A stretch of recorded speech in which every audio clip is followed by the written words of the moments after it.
Bismillahirrahmanirrahim.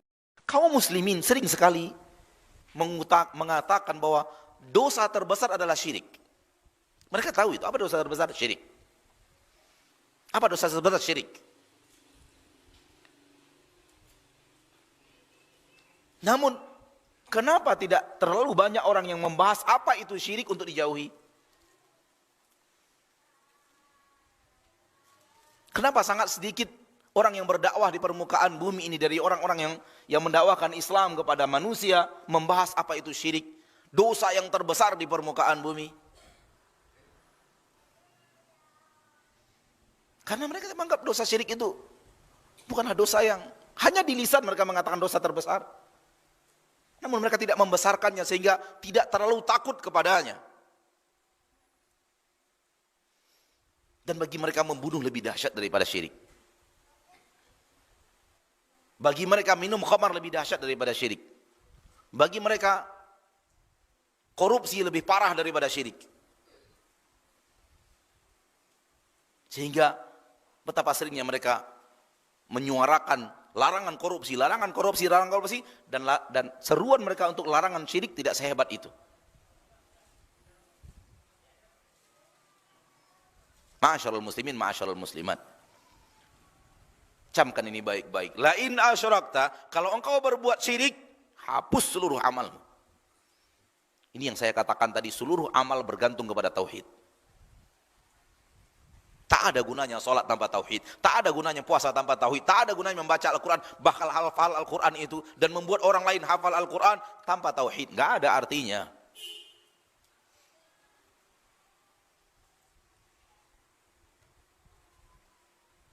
Kalau begini kita memahami, fahamlah kita apa itu, kenapa itu harus la ilaha illallah. Dan kenapa diletakkan nomor 1 dalam rukun Islam. Karena dialah hal yang terbesar dari agama Allah. Akhirnya apa? Akhirnya surga itu terbagi 2 saja. Maaf. Surga dan neraka itu terbagi 2 saja. Surga untuk orang-orang yang bertauhid, la ilaha illallah. Neraka untuk orang-orang yang tidak bertauhid, tidak punya la ilaha illallah. Di dalam neraka akan kekal orang-orang yang tidak memiliki la ilaha illallah dalam hidupnya. Di surga akan hidup orang-orang yang memiliki la ilaha illallah dalam hidupnya.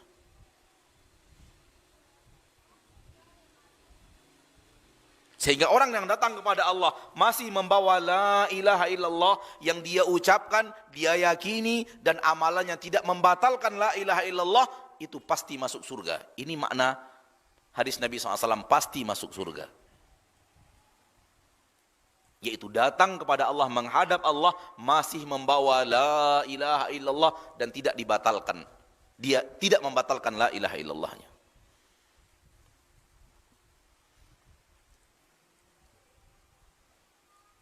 Maka tugas kita yang paling berat dalam hidup ini mempertahankan la ilaha illallah untuk tetap bertahan sampai kita tutup usia. Sampai kita tutup mata, sampai kita meninggal dunia. Menjaganya daripada kesyirikan, daripada kekufuran, sampai kita akhirnya menghadap Allah Subhanahu wa ta'ala Rabbul Izzati wal Jalalah.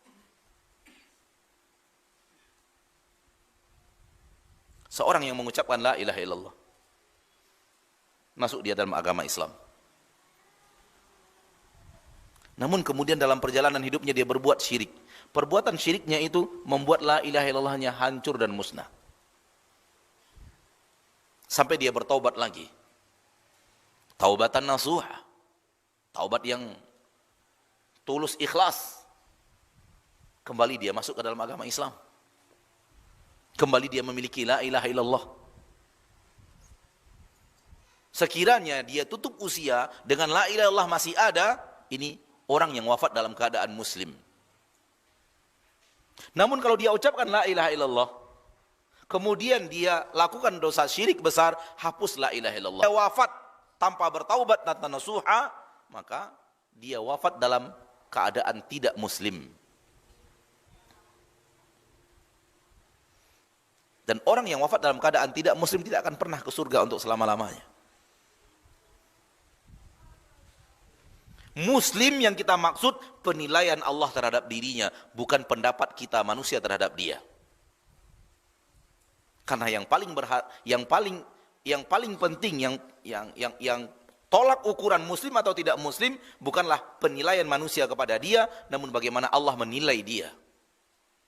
Kalau menurut Allah masih muslim, berarti masih punya la ilaha illallah, masih muslim. Menurut Allah tidak muslim, tidak memiliki la ilaha illallah, berarti dia tidak muslim. Yang kita maksud adalah penilaian Allah terhadap seseorang. Boleh jadi menurut kita muslim. Bahkan mungkin dia adalah orang yang kita anggap memiliki agama lebih daripada kita. Tapi belum tentu penilaian Allah seperti itu terhadap orang tersebut. Al-ibratu, tolak ukurnya adalah penilaian Allah. Hanya Allah Maha tahu dan Maha menilai. Innallaha bikulli syai'in alim.